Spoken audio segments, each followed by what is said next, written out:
Bueno, entonces tenemos esta situación. Vamos aquí a colocar, listo, cuatro situaciones, cuatro opciones diferentes. La primera opción, aplicamos una fuerza en esta dirección, aparte de la normal y el peso. Segunda opción, aplicamos una fuerza en esta dirección, aparte de la normal y el peso. Tercera opción, aplicamos una fuerza en esta dirección, aparte de la normal y el peso. Y la última opción es aplicamos una fuerza en esta dirección, aparte de la normal y el peso. Entonces, aquí pintamos el diagrama de cuerpo libre en cada caso. El diagrama de cuerpo libre para la opción 1, que es una fuerza aplicada en esta dirección A, está la normal, perpendicular a la superficie de apoyo y el peso. Esto que está acá es la componente horizontal de esta fuerza y esto que está acá es la componente vertical de esta fuerza. Lo mismo hacemos para las otras opciones. Aquí tenemos la fuerza B, tenemos el peso, tenemos la normal, componente horizontal de B, componente vertical de B, componente horizontal del peso, componente vertical del peso. Así como habíamos hecho acá. Para la opción C, tenemos la fuerza actuando en esta dirección C, tenemos la normal, tenemos el peso, componente vertical del peso, componente horizontal del peso, componente horizontal de C, componente vertical de C. Para la última opción D, tenemos la fuerza D en esta dirección, el peso hacia abajo también, la normal, componente horizontal del peso, componente vertical del peso, componente horizontal de D, componente vertical de D. Entonces veamos lo siguiente. Si yo trazo aquí un sistema coordenado perpendicular a la superficie de contacto entre el cajón y el plano inclinado, vemos claramente que B y D tienen la misma componente vertical.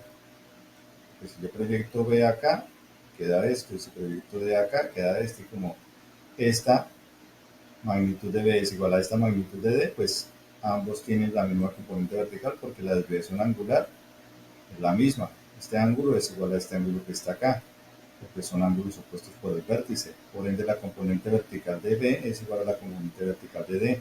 Lo mismo ocurre con la componente vertical de A y la componente vertical de C. Entonces tenemos que las componentes verticales A y C son iguales y B y D son iguales, tal y como habíamos explicado acá. Y tenemos también claramente que la componente vertical de B es igual a la componente vertical de D, pero es más grande que la componente vertical de A o la componente vertical de C.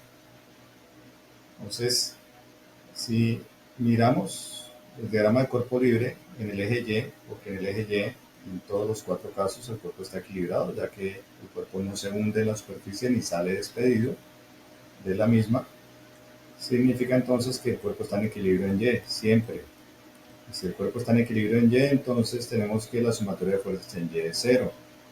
Las fuerzas que actúan en Y, en el primer caso es la normal, la componente vertical de A, y el peso, la componente vertical del peso. Lo mismo ocurre para la situación en B, lo mismo ocurre para la situación en C y en D, teniendo en cuenta los signos de las componentes verticales de A, B, C y D, dependiendo si apunta hacia arriba o hacia abajo. Entonces, si apunta hacia arriba, se suma la normal, si apunta hacia abajo, se resta de la normal o se le suma el peso. Por ejemplo, aquí apunta hacia arriba, entonces se le resta del peso. Aquí también apunta hacia arriba, entonces se le resta el peso. Aquí la componente vertical de C apunta hacia abajo, entonces se le suma el peso. Y aquí la componente vertical de D también se le suma el peso. Entonces es obvio que como la componente vertical de D es mayor que la componente vertical de C, pues esto va a ser mayor que esto. Es decir, la normal en D va a ser mayor que la normal en C. Y como la componente vertical de A es menor que la componente vertical de B, pues cuando yo se lo reste a la componente vertical del peso, va a ser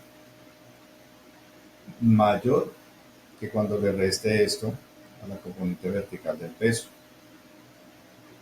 Es decir, esta cantidad que está acá es mayor que esta cantidad que está acá.